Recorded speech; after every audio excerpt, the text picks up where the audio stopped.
नमस्कार, मैं निर्मला त्रिपाठी। मेरे सोहर ऑफिशियल चैनल में आपकी बहुत बहुत स्वागत है। आज मैं छठ माता का गीत डाल रही हूँ। आपको अच्छा लगेगा तो सब्सक्राइब और लाइक करिएगा, ज़्यादा से ज़्यादा शेयर करिएगा, कमेंट में ज़रूर बताइएगा। कॉपी कॉपी बोलेली छठिया मैया, सुनिए सेवके लोग मोरे घाटे दुबिया उपजी गईले, मकरी लिहले बसेर।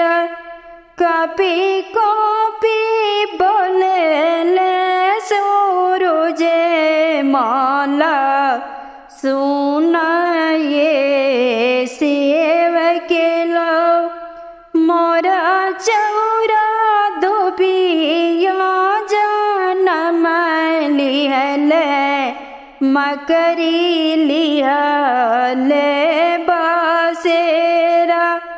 मोरे चौरा दुबिया उपजी गईले, मकरी लिहले बसेरा।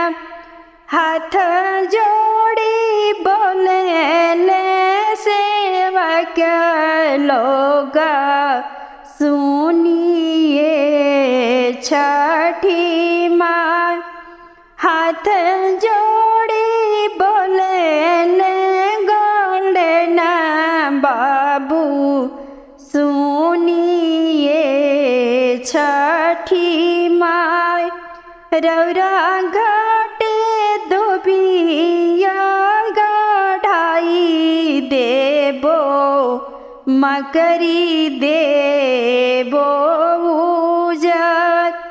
रौरा घाटे दुबिया गढ़ाई देबो, मकरी देबो उजर। हाथ जोड़ी बोलेले गोल्डन बाबू, सुनिए सूरज माल। हाथ जोड़ी बोलेले गोल्डन बाबू, सुनिए आदित्य माल। रौरा घाटे दुबिया गढ़ाई देबो, मकरी देबो उजर। रौरा चौरा दुबिया गढ़ाई देबो, मकरी देबो उजर। हंसी हंसी करेली निर्मला देई, हाथ लिहले सिनोर। हंसी हंसी बोलेली निर्मला देई, हाथ लिहले सिनोर। रौरा घाटे गोबर लिपाई देबो, चंदन देबो छिरिका। रौरा घाटे रौरा घाटे गोबर लिपाई देबो, चंदन देबो छिरिका।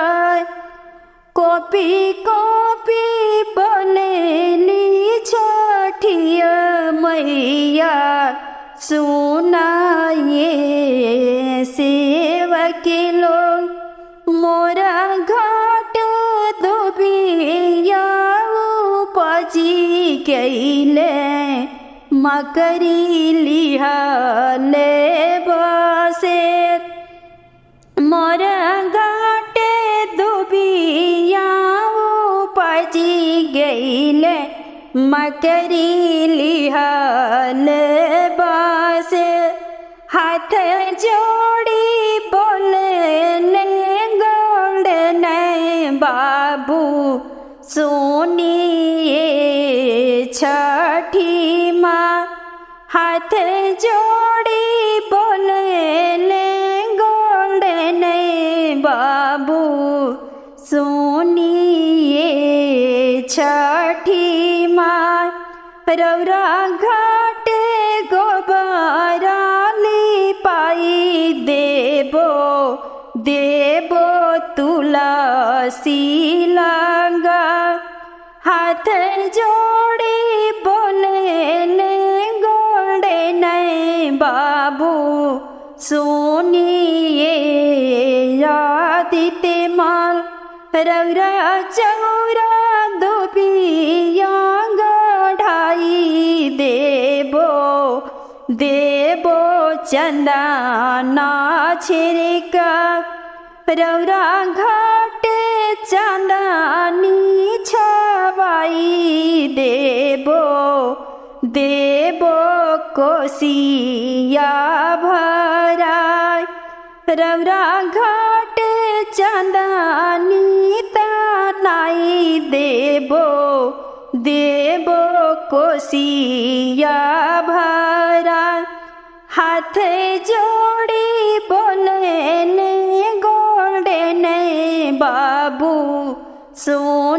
सुनिए छठी माँ रौरा घाटे चंदनी तनाई देबो देबो दिया ना जला रौरा घाटे चंदनी तनाई देबो देबो कोसिया भरा हाथ जोड़ी बोले लीने माला देई सुनिए छठी माँ रौरा घाटे गोबरा लिपाई देबो देबो चांदनी तना रौरा घाटे फलवा